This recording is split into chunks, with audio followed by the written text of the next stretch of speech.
Halo, selamat berjumpa kembali buat teman-teman setia di channel YouTube Abidi. Apa kabarnya teman-teman semuanya? Semoga kalian semua selalu diberikan kesehatan serta perlindungan oleh Allah yang Maha Kuasa. Amin ya Rabbal Alamin. Begitupun sebaliknya, saya minta buat teman-teman semuanya doakan saya agar cepat sembuh dari penyakit psikosomatik, panic attack, anxiety ini. Sebelum saya ingin berbagi informasi, jangan lupa seperti biasa tonton terus tayangan saya ini, video saya ini sampai habis. Jangan di-skip ataupun jangan dipotong di jalan, di tengah jalan.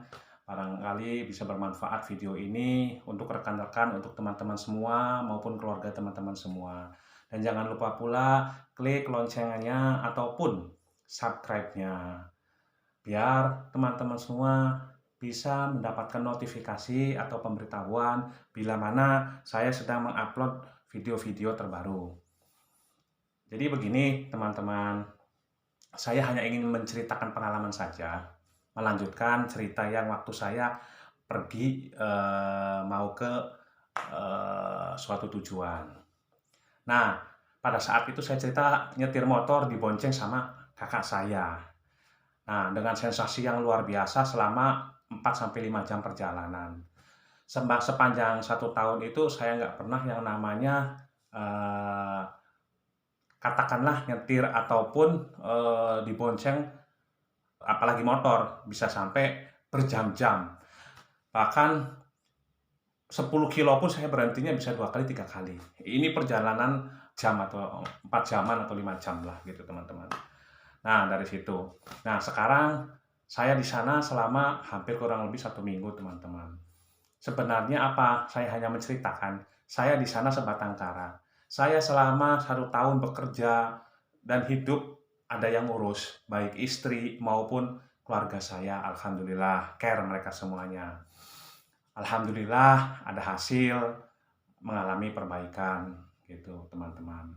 Tiba-tiba ada tugas ataupun keperluan ke katakanlah daerah lain yang mewajibkan saya harus ke sana. Saya di sana 1 minggu teman-teman, tanpa diurus oleh istri maupun keluarga. Awalnya saya bingung, karena apa? Saya itu nggak yakin, saya bisa hidup sendiri itu nggak yakin. Karena selama hampir 1 tahun saya menderita penyakit ini, hidup saya itu selalu teratur. Artinya begini teman-teman, pola makan dijaga, kalau di rumah istri maupun keluarga sudah menyiapkan, artinya sudah apa ya, sudah tahulah skema skema saya setiap hari-harinya. Kalau pagi makan ini, siang saya di kantor makan ini, sore makan ini, karena udah kebiasaan di rumah, orang di rumah juga kebiasaan, sudah tahu tentang makanan saya, mana yang dipantang, mana yang boleh. Di kantor pun, yang di daerah saya pun sudah tahu bahwa saya makan apa yang boleh dan nggak boleh. Tiba-tiba saya harus keluar daerah yang notabene akan meninggalkan istri dan keluarga saya. Saya bingung, panik waktu itu teman-teman. Tapi jujurnya sekali lagi, la haula wala quwata illa billah. Segala sesuatu kematian itu dari Allah. Kesembuhan pun datangnya dari Allah. Yang terpenting kita yakin niat saya ini pengen tujuan baik gitu. Yaitu saya imam, saya laki-laki. Harus kuat, harus bekerja keras. Jangan lupakan Allah, jangan lupakan doa, teman-teman. Pertama keyakinan sama kekuatan, gitu. Apa keyakinan bahwa kita harus melakukan ini, kekuatan itu pertahankan pikiran positif. Selebihnya mohon sama Allah, berdoa semaksimal mungkin, teman-teman. Itu kuncinya, teman-teman. Karena selama 1 minggu ini saya rasakan, saya jauh dari istri, dari keluarga. Saya di sana nggak merantau selama 1 minggu, teman-teman. Hidup nggak diatur, teman-teman. Karena apa? Karena nggak ada yang ngurus, saya sendirian.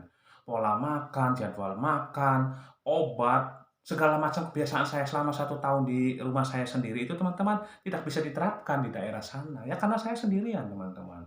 Awalnya saya panik gitu. Alhamdulillah 1 minggu saya melewatinya, teman-teman. Dan saya kemarin mencoba lagi untuk yaitu apa ya, menguatkan pikiran.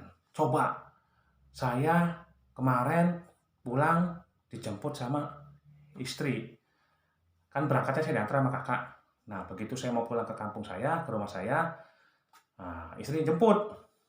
Nah, saya memaksa sama istri, tolong berikan saya kesempatan untuk menyetir sendiri. Biarkan saja, saya kekuatannya sampai berapa kilo, sampai berapa jam. Nah, saya mencoba teman-teman. Tapi itu pun saya menyiapkan diri apa? Sebelum saya berjalan, sebelum saya dalam menyetir atau mengendarai kendaraan tersebut, saya sudah mempersiapkan diri teman-teman. Apa? Pertama, makan dulu sebelum berangkat gitu. Karena ya itulah jujur kalau penyakit ini energinya cepat terkuras teman-teman. Jadi saya makan dulu sebelum berangkat. Kedua lagi saya sudah sambil makan saya nyiapin buah-buahan teman-teman. Buah-buahan yang sifatnya itu bisa mengenyangkan dan menetralisir ya seperti darah tinggi gitu teman-teman ya, ataupun vertigo itu. Saya waktu itu berangkat itu saya makan dulu, habis makan alhamdulillah kenyang, saya bawa bekal teman-teman, buah belimbing, bawa pisang, bawa buah naga. Itu teman-teman. Dan saya ngomong, biarkan saya nyetir sama istri. Istri merasa khawatir, saya bilang yakinkan, coba tolong, saya ingin belajar, percaya sama saya kalau nggak kuat saya akan ngomong sama kamu, nanti kita gantian. Akhirnya istri di situ percaya. Saya teman-teman menyetir, pulang lagi ke rumah saya, alhamdulillah teman-teman, itu perjalanan kurang lebih ya hampir, ini karena saya kalau kemarin kan saya naik motor teman-teman nggak masuk tol ya, jadi perjalanannya 5 jam. Kalau naik tol itu kalau masuk tol itu lewat jalan tol itu karena saya pakai mobil pulangnya, jadi cuma 2,5 jam teman-teman ya. Nah, di situ saya menguatkan, berdoa dulu. Bismillahirrahmanirrahim, saya berdoa, terus saya udah makan, saya yakinkan saya bisa. Saya bisa. Nyoba nyetir. Alhamdulillah, teman-teman, karena kekuatan dari pikiran saya yakin bahwa saya itu sembuh, dan selebihnya berdoa, saya ya Allah, saya sembuhkan saya, dan saya minta obat dalam perjalanan ini selamat. Alhamdulillah teman-teman. Dari pintu tol masuk sampai pintu tol keluar kampung saya, itu saya nyetir teman-teman, luar biasa. Hampir 2 jam saya nyetir, bisa teman-teman. Masuk tol lewat pintu tol, saya sendiri teman-teman. Di situ saya merasa kayak terpana, kayak nggak sadar. Alhamdulillah, kok saya bisa nyetir gitu. 2 jam saya nyetir, biasanya cuma 5 kilo, jangankan 5 kilo, 3 kilo udah berhenti. Kemarin saya pulang ke kampung 2,5 jam, antara 2 jam, 2,5 jam. Dari pintu tol kampung saya itu ke rumah saya setengah jam. Jadi saya itu nyetir itu hampir 2 jam atau 2,5 jam teman-teman. Gitu. Alhamdulillah. Memang dalam perjalanan saya selalu apa ya, minta buah, kan saya sudah stok tuh, minta pisang, saya bilang sambil makan. Saya minta buah naga gitu, dikasih sama istri gitu. Artinya dalam perjalanan pun saya nggak mau perut itu kosong, yang akan membuat kita jadi naik darah tinggi ataupun kolesterol. Jadi saya imbangi, walaupun saya udah makan juga, pisang itu kan pengganti karbohidrat teman-teman ya, untuk kekenyangan gitu, saya tetap minta pisang. Tapi selebihnya saya hajar dengan buah naga untuk menurunkan hipertensi dan vertigo dan kolesterol gitu, dan belimbing juga sama. Jadi tetap segala macam usaha ikhtiar saya kerahkan teman-teman gitu. Yang pertamanya itu tadi gitu, keyakinan, kekuatan dan doa bahwa saya bisa. Itu teman-teman kuncinya. Kedua laginya, kita pun jangan hanya asal yakin dan kekuatan aja. Kita mau jalan nih, kita harus logika. Di perjalanan kita lapar, kita jangan dibiasakan. Tetap saya pun nggak mati konyol, bawa persiapan bekal makanan, teman-teman. Dan makanan itu ya selain mengenyangkan dan menyehatkan gitu. Alhamdulillah itu teman-teman, saya sudah menyiapkan, membungkus secara rapi skenario saya perjalanan itu, alhamdulillah saya selamat sampai rumah. Saya nyetir teman-teman. Begitu pintu tol keluar dari rumah saya ganti sama istri. Dari pintu tol keluar itu ke rumah saya setengah jam, istri baru yang nyetir. Tapi di situ juga alhamdulillah 2,5 jam saya nyetir teman-teman. Ya alhamdulillah aja, saya berangkat habis maghrib, nyampe di sini malam gitu. Luar biasa teman-teman gitu. Sensasinya pun memang masih ada kalau saya masih nyetir itu teman-teman, ada, saya nggak munafik. Tapi saya berusaha untuk kuat, yakin saya bisa gitu. Itu teman-teman. Nah, setelah saya ditinggal selama 1 minggu di sana, saya pun tetap pulang ke rumah. Itu apa kebiasaan saya, cek laboratorium yang rutinitas bulanan saya. Nah, terus kemarin saya langsung datang malam, paginya saya langsung ke laboratorium. Saya cek teman-teman, selama seminggu tanpa perawatan istri dan keluarga, itu ini hasilnya teman-teman, akan saya tunjukin. Nah, di sini ini saya seperti biasa, cuma 5 yang saya cek. Pertama, kolesterol total.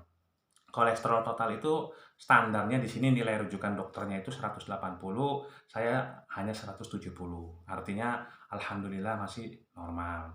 Terus trigliseridnya itu standar dari dokternya itu 150, teman-teman. Di sini saya 250, naik 100, berarti udah nggak sehat gitu. Jadi pola makan saya memang ada yang salah pada saat seminggu saya tidak diurus sama istri gitu. Terus yang ketiga laginya gula darah. Gula darah itu standarnya itu di sini dari nilai rujukan dokternya itu 150 di bawah. Saya hasilnya itu 104. Jadi untuk gula darah saya juga aman alhamdulillah. Asam urat di sini standarnya itu sampai 7, teman-teman. Saya di sini standarnya itu hasil dari sayanya itu 9,9. Kelebihan juga. Jadi saya di sini itu ada 2 yang saya kecolongan, yaitu trigliserid standarnya 150 tapi saya 250. Itu harus diberesin. Nanti saya akan konsultasi dengan dokter ataupun browsing untuk menyikapi trigliserid ini. Dan asam urat, karena asam urat juga standarnya 7, saya di sini 9,9, teman-teman. Itu 2 gitu. Karena saya ngerasa takut aja. Saya nggak mau kecolongan, teman-teman. Karena saya terlena, akhirnya saya ngerasa mungkin saya udah bisa nyetir, saya ngerasa udah bisa seminggu tanpa istri, terus saya nggak melakukan aktivitas seperti biasa. Saya nggak mau, teman-teman. Saya nggak yakin, karena penyakit ini, ya saya bilang, itu penyakit yang dibilangnya unik, teman-teman. Gitu. Jadi, yang saya bilang itu 80% kita itu katakanlah menurut saya sembuh, tapi 20%-nya itu membahayakan, teman-teman. Akan bisa menjatuhkan yang 80%, bahkan bisa menimbulkan hal-hal yang fatal, teman-teman. Gitu. Jadi saya nggak mau kecolongan seperti itu. Jadi tetap saya pola hidupnya itu disiplin, teman-teman. Gitu. Walaupun saya istilahnya jauh, cepat saya kontrol, walaupun saya jauh dari istri itu, saya kontrol diri, teman-teman. Tapi karena keterbatasan ya, karena saya akan bekerja, nggak ada yang ngurus, otomatis kan saya tetap pola hidup, pola makan, jam makannya juga kan menyesuaikan saya bekerja, teman-teman. Akhirnya kan saya kan tidak sesuai dengan ekspektasi seperti saya waktu diurus di rumah kan gitu. Tapi alhamdulillah saya bisa melewati itu ya, 1 minggu. Terus kan, tapi ingat waspada tetap harus, teman-teman ya, karena penyakit ini sekali lagi unik, itu teman-teman. Nah, seperti itu teman-teman pengalaman saya waktu saya pergi dari suatu tempat gitu. Selama 1 minggu saya meninggalkan keluarga ataupun istri. Dan alhamdulillah balik, saya kembali lagi ke rumah sekarang, alhamdulillah dengan kondisi sehat. Walaupun sehat, saya langsung ke laboratorium dan hasilnya seperti ini, teman-teman, yang saya tadi bilang tadi. Jadi itu teman-teman, sekali lagi, penyakit ini harus selalu waspada, teman-teman. Jangan merasa Anda sembuh terus Anda merasa bangga ataupun lupa. Tidak bisa, teman-teman, karena penyakit ini unik sekali lagi, teman-temannya. Karena apa, penyakit ini dasarnya dari pikiran, gitu teman-teman. Pikiran, perasaan, gitu. Otomatis kalau kita misalkan kita salah menyikapi sesuatu hal, yaitu teman-teman akan menimbulkan gejala-gejala lainnya seperti gejala fisik. Ataupun sebaliknya, teman-teman. Misalkan kita terserang misalkan penyakit karena kita udah punya yang namanya panic attack atau serangan panik. Kan ini kan penyakit ini kan psikosomatik, anxiety yaitu kecemasan, dan panic attack atau serangan panik. Nah, tiba-tiba saya sakit perut. Saya panik kan, teman-teman. Aduh, saya jangan-jangan sakit ini, jangan-jangan. Nah, itu menimbulkan panik. Akhirnya apa, kepanikan tersebut akan merangsang ke otak, teman-teman. Nah, jadi akan malah menambah banyak penyakit gejala yang muncul akibat panik ini. Jadi makanya ini antara otak dan organ lainnya itu simbiosis mutualisme, saling berkaitan, teman-teman. Gitu, saling membutuhkan. Makanya antara otak, pikiran, perasaan, dan kesehatan fisik itu harus imbang. Nah, itu teman-teman, buat teman-teman yang seperjuangan seperti saya, menderita penyakit ini, ya barangkali pengalaman saya ini bisa bermanfaat, silahkan terapkan, teman-teman, gitu. Walaupun saya sekarang alhamdulillah 80% atau 90% saya mencapai kesembuhan atas izin Allah yang Maha Kuasa, tapi saya tetap waspada teman-teman. Selama 1 tahun saya menderita ini gitu. Jadi kalian semua tetap pejuang psikosomatik panic attack anxiety ini tetap yaitu satu waspada, ikhtiar, usaha dan berdoa. Berdoa jangan ditinggal teman-teman. Kalian usaha fisik, berobat, herbal, pekam, tapi Anda tidak berdoa, tidak menjadi jaminan. Gitu. Karena kuncinya juga di doa. Allah yang mengatur kesembuhan kita, kematian kita Allah. Gitu. Jadi kita merasa panik kalau Allah itu belum memanggil kita, yaitu teman-teman. Jadi kita pola pikir positifnya aja yang di mindsetnya ya teman-teman ya. Coba saya berpikir saya takut mati mendengar berita kematian. Saya bermain logika lagi sekarang. Saya terapkan logika positif. Saya melihat atau mendengar sesuatu yang bikin saya panik. Seperti apa ya itu? Kemarin saya ngelihat mobil ambulan, panik. Melihat berita kematian saya panik. Saya berpikir lagi, orang yang lagi duduk santai aja bisa mati. Orang yang istilahnya kadang-kadang yang stroke lama nggak meninggal, nggak mati-mati, malah yang mati duluan adalah orang yang sehat. Jadi sekali lagi kita dengan bermain dengan takdir teman-teman. Maksudnya pola pikir yang positif ya gitu. Takdir segala-galanya takdir teman-teman. Jadi saya pikir ya udah jangan takut kematiannya karena orang sehat pun bisa mati teman-teman. Kita pikirkan kalau kayak gitu apa amal ibadahnya kitanya teman-teman. Karena orang kan pada prinsipnya takut mati itu karena apa? Ngerasa mereka itu belum siap amalnya. Itu. Makanya kalian siapkan dari sekarang amal itu. Gitu. Karena apa? Buat bekal nanti. Gitu. Jadi jangan kita nakutin matinya.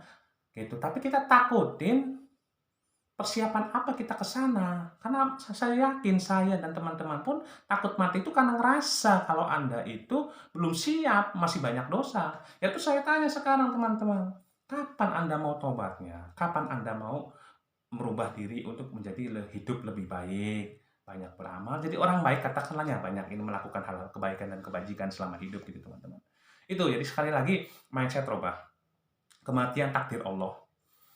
Anda hanya cukup perbanyak yang namanya amal kebaikan. Itu aja teman-teman. Anda itu sekarang bangun. Jangan mimpi, Anda harus bangkit teman-teman. Sekali lagi kematian hanya Allah, takdir dari Allah. Bukan orang yang menderita penyakit ini langsung mati. Orang sehat pun tanpa penyakit bisa mati dan bisa meninggal teman-teman. Tuh teman-teman ya. Jadi kita pun jangan sombong. Tetap selalu ingat sama Allah yang Maha Kuasa. Diimbangi dengan yang lain teman-teman ya. Tetap dijaga disiplin hidup ya, seperti pola makan, obat, terus ya katakanlah olahraga. Itu teman-teman. Disiplin hidup lah katakanlah ya usahanya itu. Ikhtiar teman-teman. Ikhtiar itu kita itu jangan fanatik sama satu hal ya. Kata orang ini bisa menyembuhkan, ini bisa menyembuhkan. Karena itu baju saya belum tentu cocok dipakai sama baju adik saya atau bajunya dia. Bajunya dia belum tentu cocok dipakai sama baju si ini gitu. Jadi yang Anda rasakan aja nih, apa nih? Gitu, yakin gitu. Orang lain cocoknya misalkan sama buah belimbing, Anda cocoknya sama buah naga. Gitu. Orang lain bilang, "Saya sembuh gara-gara buah belimbing." Tapi belum tentu bagi Anda sembuh dari buah belimbing. Anda cocok di buah naga. Sama, saya punya kaos saya belum tentu cocok dipakai sama adik saya. Seperti itu teman-teman. Tambahan satu laginya, semangat teman-teman.